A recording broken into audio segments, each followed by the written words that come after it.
What's going on, guys? Chandler's Legacy Farm here. Today, we're going to be taking a look at a very iconic knife with a whole lot of history behind it. And we have another one here, too, that I'll be talking about also. So, what we have today is the K-Bar. All right? Everybody knows what a K-Bar box looks like, right? So, inside, we have...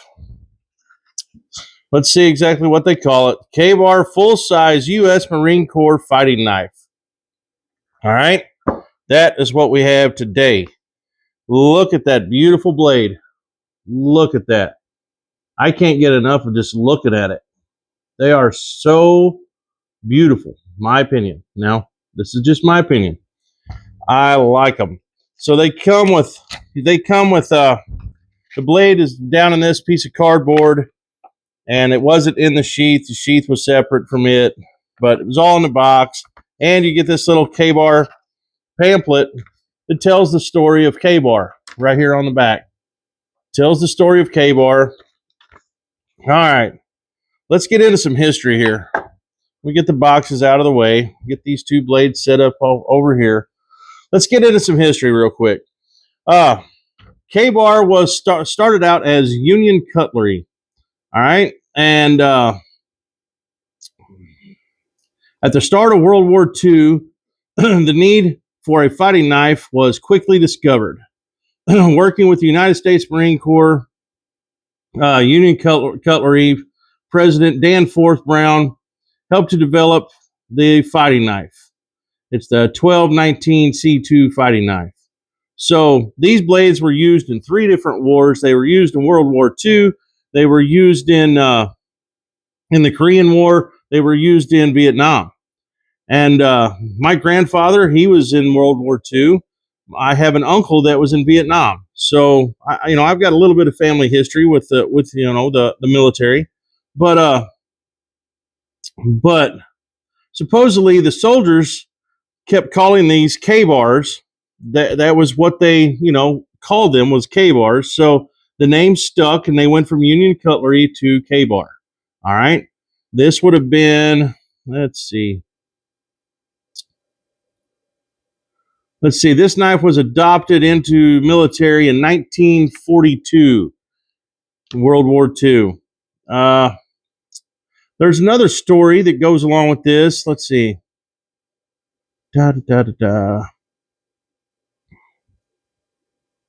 There's another story that goes along with this blade. So in this reading literature, it says the soldiers is what kind of came up with the name K-Bar. Well, back years ago, before this was adopted into the military, supposedly, now this is from something else that I'd learned. I learned this from the Sharpest Edge. If you have not checked out his channel, check out his channel. This man is a wealth of knowledge when it comes to knives. He knows a lot of history on blades, especially blades like this. So he commented on my short that I did on this. You could go and read his comment. But from what I can remember from the comment, supposedly there was a man wrote a letter to, I guess it would have been, Union Cutlery years ago, wrote a letter, and the only thing that was legible on the letter, they could just get bits and pieces out of what the letter said. But anyway, the way it described, he killed a bear with his Union Cutlery knife. Okay, and the only thing that they could make out in that paper was kill bar, or KIL and then BAR.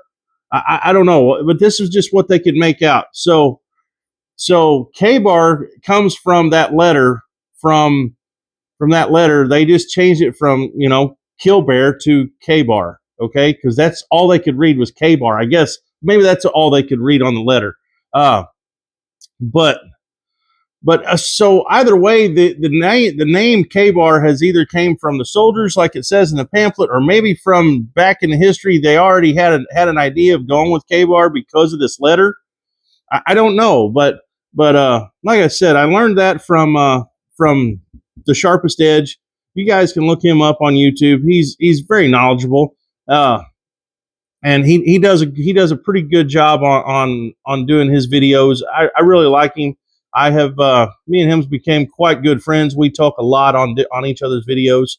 So look him up for sure. But this is the K-Bar. It is in their 1095 curl van steel, stacked leather handle, beautiful leather sheath, absolutely amazing leather sheath, done well. Got some stitching, got some pins in it. Definitely going to hold up. This is the blade. Stacked leather handle. It's got a good guard here. Keep your hand from going up over it. Beautiful blade. Beautiful. 1095 curl van steel. I think it has a 6.5-inch blade. I think. No. It has a 7-inch blade. My bad. 7-inch blade. The whole blade overall is, we'll go ahead and measure that too. I'll give you that measurement. Is about a foot long, 12 inches. So that's what you're looking at, guys. Talk about beautiful. They are done and done well. I really, really like this blade. You're not going to see me do any firecraft with this blade. I bought this just as a collector item, you know. So you're not going to see me doing anything wild. You're not going to see a firecraft. You're not going to see me do any hard use testing on this thing. I'm sure it can take quite a bit, but I just don't want to tear it up. It's too beautiful. I'm not going to tear it up. I just wanted it in the collection, you know. Beautiful sheath. Man, they are nice. So, with the history of K-Bar, let's see. What else? Was there anything else? Let's see. They took them out of production and put them back into production in the mid-70s as a limited commemorative. The commemorative proved to be so popular that that's whenever they went back into full production of this blade. Let's see.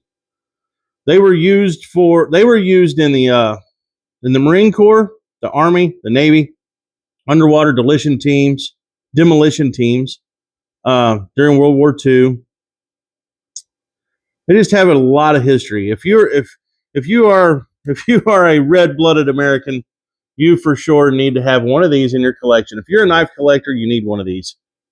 I purchased this on Amazon.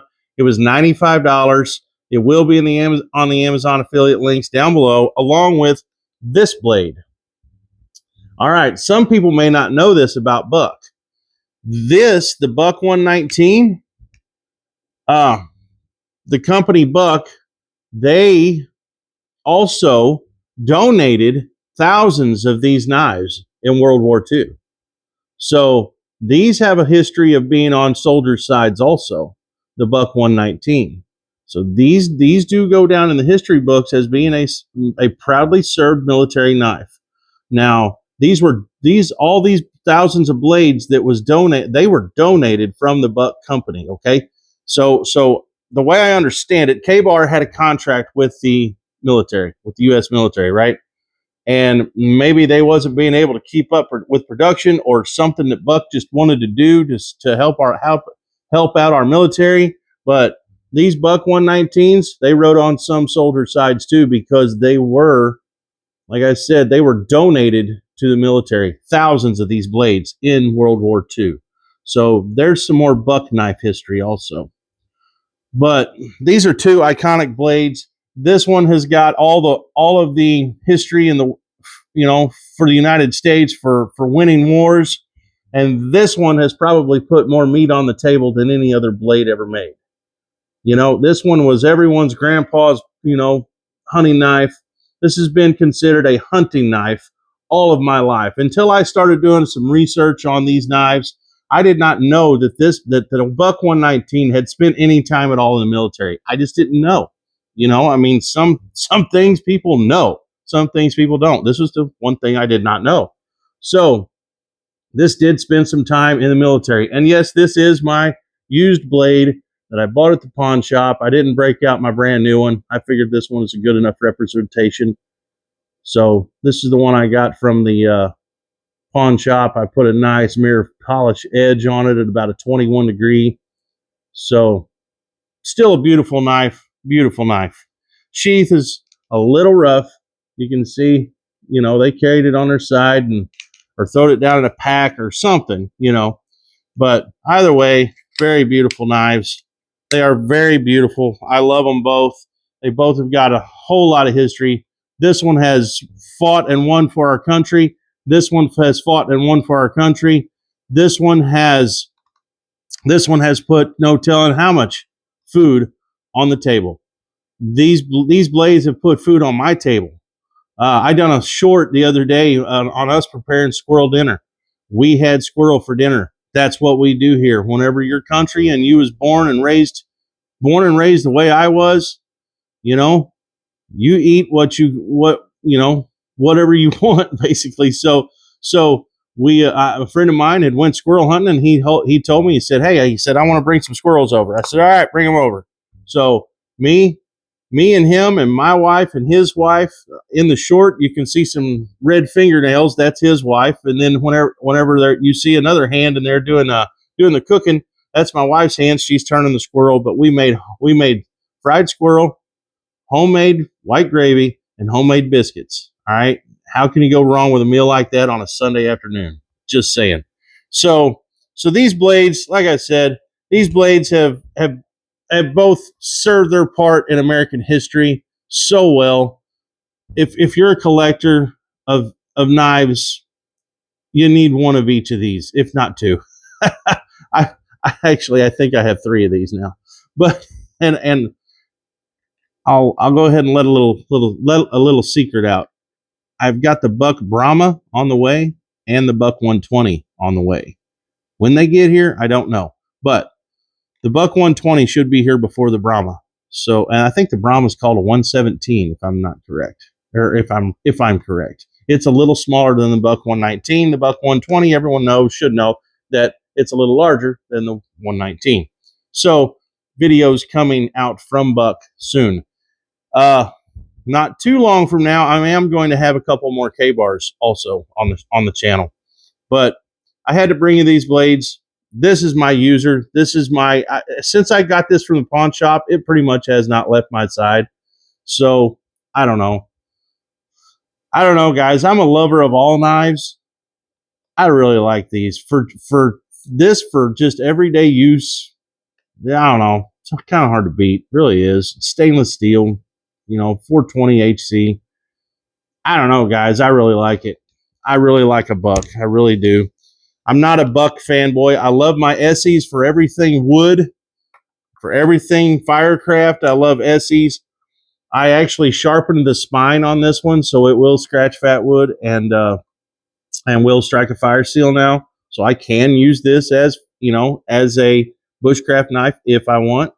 That's the good thing about buying something used, like I did at a pawn shop. You can bring it home and it's already got some scratches and dents and dings in it, so you don't care to go ahead and modify it and make it the way you want it. You know what I mean?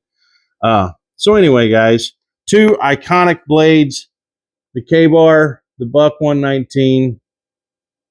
They're just awesome. They are awesome blades, and all the history that goes along with them. It's just amazing. It's just amazing with these two knives. How many years these blades have been in production, and how many people's hands has been on these blades to help them live, help them survive, help put food on the table. These blades are just iconic. Okay, that's all I can say about them. Is they're both great, proven blades. They're iconic. You owe it to yourself to put one of these in your collection, one of each at least, guys. But anyway, I just wanted to brag on two beautiful, amazing knives. We're out of here. I got some more things coming, so we're out of here. Look for these in the Amazon affiliate links down below in the description box. But we get this remote going. We're out of here, guys. If you like what I'm doing, like, share, subscribe, all that good stuff. We will see you.